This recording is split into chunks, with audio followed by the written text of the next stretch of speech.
vai muito bem a produção capitalista, o capital como força progressista, o avanço das técnicas, até certo ponto. Depois vem a crise, pau no lombo, toca, ajuste patrimonial, batata, domínio do capital usurário, sempre. Dinheiro parindo dinheiro, o Moloch. Juros, de repente aparece o juro. Passa décadas que ninguém fala de juro. Fala de lucro, salário, distribuição funcional da renda, de repente, pum, o juro. E isto não é a primeira vez que acontece, vocês imaginam que é. A briga, a grita contra o capital usurário, ou bancário, ou o juro, ou a renda, ou o que vocês quiserem, é uma briga periódica. Periodicamente reaparece essa questão. De novo, isto tudo é para contrapor com esta ideia da acumulação primitiva que aqui está. Porque isto é para explicar isto. O problema é que depois isto, a Inglaterra, expande pelo mundo inteiro, sob a sua pax, e ela leva não apenas o progresso, a incorporação das massas, que leva, em alguns casos, leva a violência, leva o patrimonialismo, leva o capital usurário, leva a corte do inferno, e ainda um moinho satânico, porque é claro que as condições de produção do trabalho, essas sim, que são absolutamente desiguais.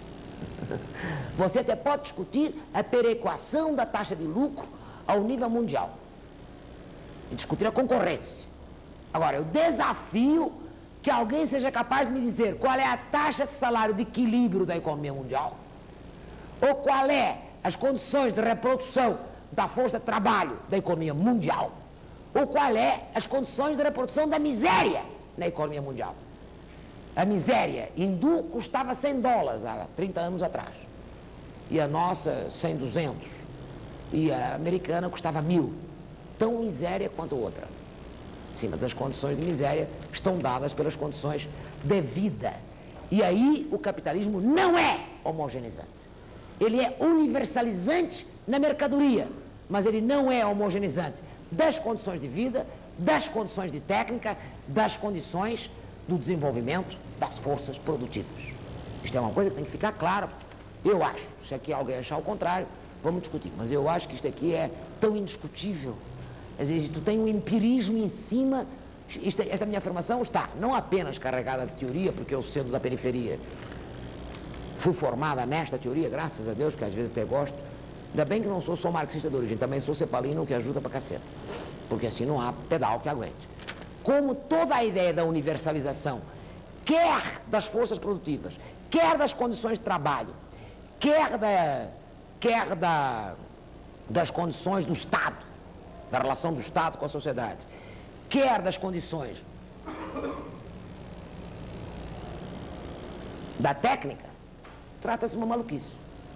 Olha, duas mercadorias têm se universalizado e essas são realmente a marca da hegemonia: o dinheiro e a ideologia.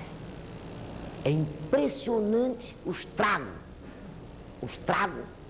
que faz a universalização do dinheiro e a da ideologia. É um estrago fantástico, realmente fantástico. E, no entanto, isto é inteiramente, o que eu estou dizendo é inteiramente antimaterialista.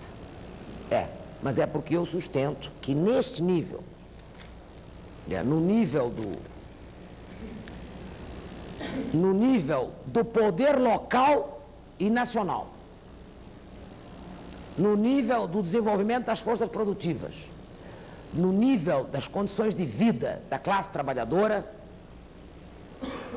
o caráter universal não existe, o caráter é particular, histórico,